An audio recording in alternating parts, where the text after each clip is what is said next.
You laugh a little differently, depending on who you're with. You say things you don't fully mean, not to lie, but to fit. And sometimes, in the middle of a conversation, a quiet thought surfaces.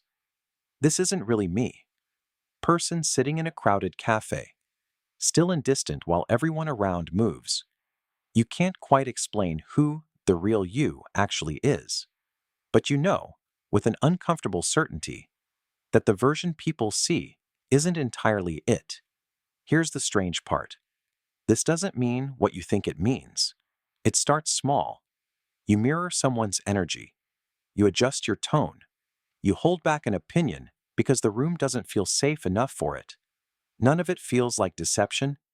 It feels like survival. But over time, something erodes. You walk away from a group and feel hollow. Not because the interaction was bad, but because you performed your way through it. Yeah. And you don't know what it would look like to just be there, unedited. Person walking alone at night. Streetlights casting long shadows. This bleeds into identity. You start questioning your own preferences. Your taste in music shifts depending on who you're dating. Your ambitions rearrange around whoever seems most confident. You struggle to answer simple questions like, what do you actually want? Because your sense of self has been outsourced. Your inner voice isn't narrating your life. It's narrating how others might perceive your life. Psychologists call this an overdeveloped looking glass self, a concept from sociologist Charles Cooley. It means your identity doesn't form from the inside out. It forms from the outside in. You construct who you are based on how you imagine others see you. And when that becomes your primary operating system, something breaks. You stop feeling real, not because you're dishonest, but because you've lost the signal of your own voice underneath all the noise of adaptation. But here's what most people won't tell you. This pattern isn't a character flaw. It's a skill that was built under pressure. Slow-moving light patterns, shifting through water. Psychologist Mark Snyder identified a trait called self-monitoring, the degree to which a person adjusts their behavior to match social expectations. High self-monitors are extraordinarily perceptive. They read rooms. They sense tension before it surfaces. They know what people need to hear.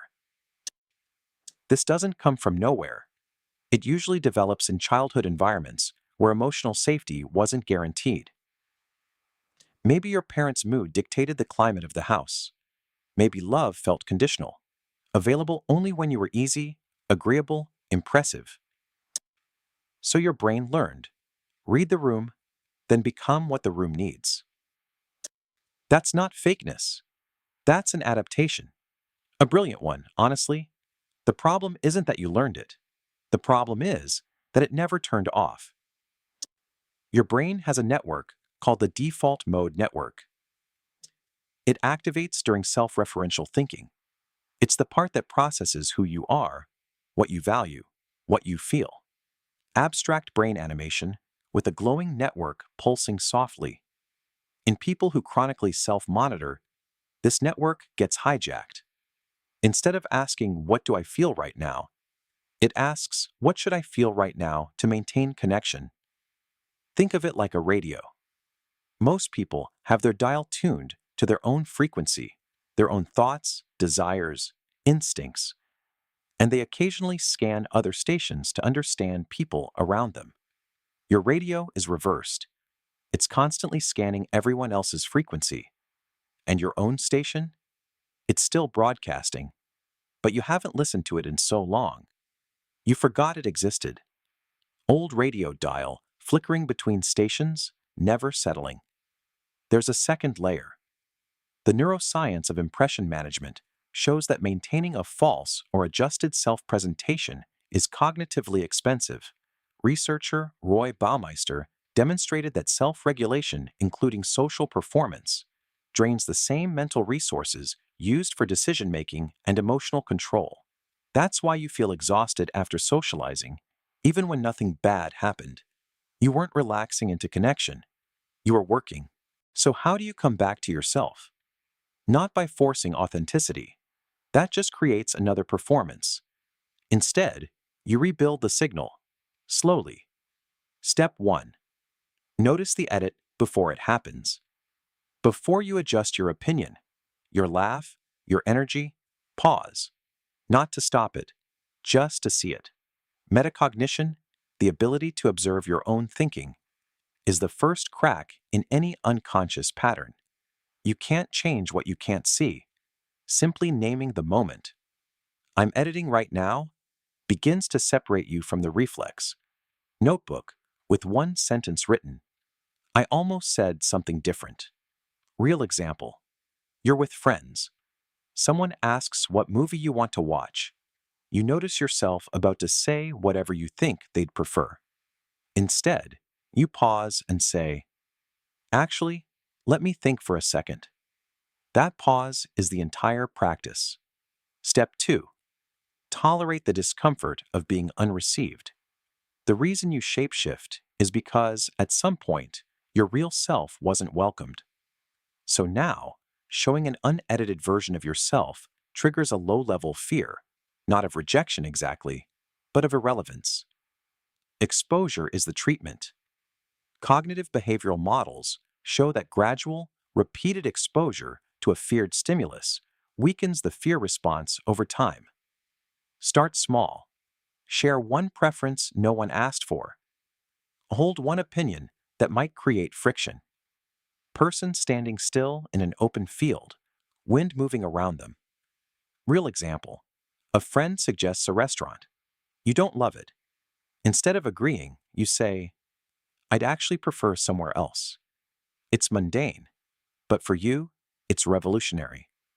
Step 3. Build private rituals of selfhood. You need spaces where no audience exists. Journaling, walking alone, creating something no one will see. These activate the default mode network in its purest form. They reconnect you with preferences, emotions, and instincts that have been muted by years of social performance. Empty room with sunlight, slowly filling the frame. Real example. You write for 10 minutes every morning.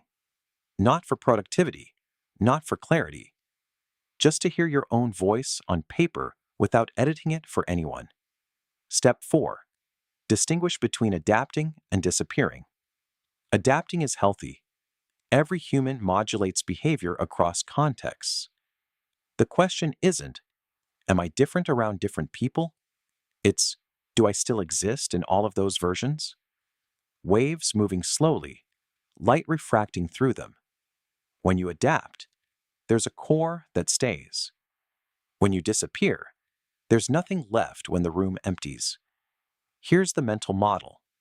Think of identity not as a fixed object, but as a frequency. You've spent years tuned outward. The work isn't becoming someone new. It's turning the dial back, slowly, until you can hear yourself again. Not loudly, not dramatically, just clearly enough to know, this is mine.